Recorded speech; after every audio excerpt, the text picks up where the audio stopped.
somebody doesn't want this trend to die. The Internet Business Machine, or IMB Japan, whom also has a branch in North America, has decided to make Sword Art Online The Beginning, the first virtual MMO reality project.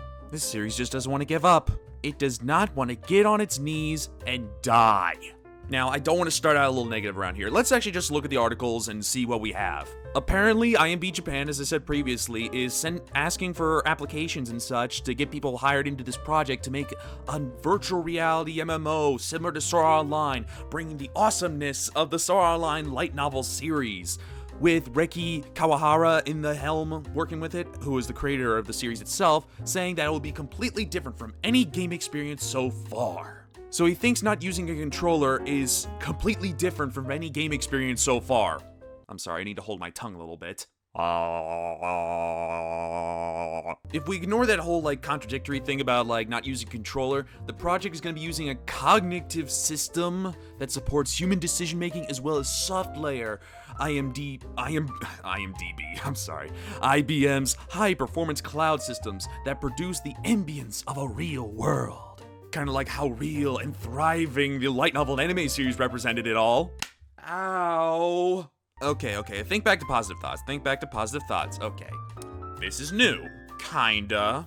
But if we analyze what Sword Art Online did back when it was still doing those single player games off the Vita, now onto the PS4 and cross-buying stuff onto PS4 and Vita, they've been very, very lackluster to me. And surprise, surprise, I decided to play one of those on my PS Vita, the Sword Art Online Hollow Fragment, with an idea that, hey, maybe the video games will learn from the anime's faults and improve on them a little bit. Kind of like some of the stuff that happened with the Naruto stuff by CyberConnect. With some diverse characters, maybe some good changes into the battle systems, or having some cool quests, kind of like what Xenoblade Chronicles did. But instead of reinventing or probably making something that was a little bit more enjoyable than the anime series, they kind of stayed the same. It was this kind of a rehash, this false type of MMO feeling to it. As I said, similar to Xenoblade Chronicles, but Xenoblade Chronicles did it right, with having a story that was similar to the hero's journey, while having some enjoyable characters, fun battle system, and so many quests that were so rewarding for you to keep doing them and just doing everything. But with Sword Art Online, I just really wanted to rush through everything because it was such a chore. And mostly all the other Sword Art Online games in the future felt like chores as well. They weren't trying anything new, the characters were still the same, Kirito was so damn annoying, and the script, by God, the script was horrendous. So the video games left a terrible taste in my mouth, so it's already making me suspect that this thing is gonna bomb. But let's take a look at the stuff that we see in the trailer. Just stuff from the anime series, with some fancy looking texts, and some CG stuff showing an Oculus Rift sort of thing, with some assets that kind of remind me of a past indie game title campaign that was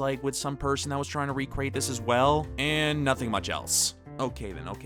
So maybe this is kind of a little bit of a trailer that is supposed to represent hey, we're starting this thing right around now.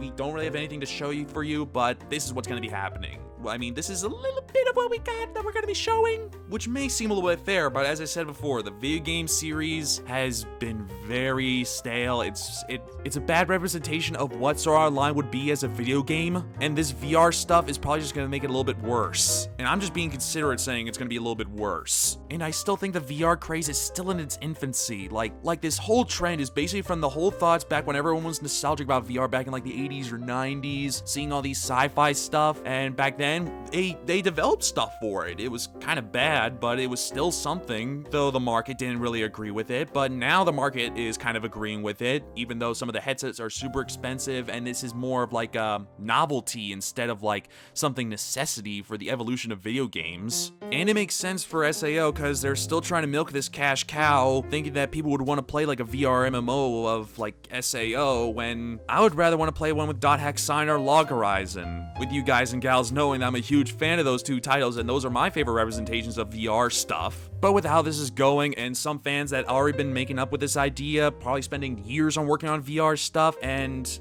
the creator says this is going to be different, yet it's not really different. And with how expensive VR stuff is right now and how it's such a big novelty, I don't think this is probably gonna float well. but I may be wrong. But if you like it, go support it. Supposedly they're accepting 200 in some applications, and that probably means you'll probably be able to try out the game for yourself while it's being developed and such. I'm not sure. But what are your opinions on it? Is it gonna succeed? Is it gonna crash? Leave a comment in the description below to tell me your opinions about it. Well, give me a like, comment, or subscribe to my channel so I can keep doing this stuff. Follow me on Facebook, Twitter, support me on Patreon while enjoying my content. This has been the Aspie Anime Addict, and thank you for seeing this video, and with many more to come. Bye.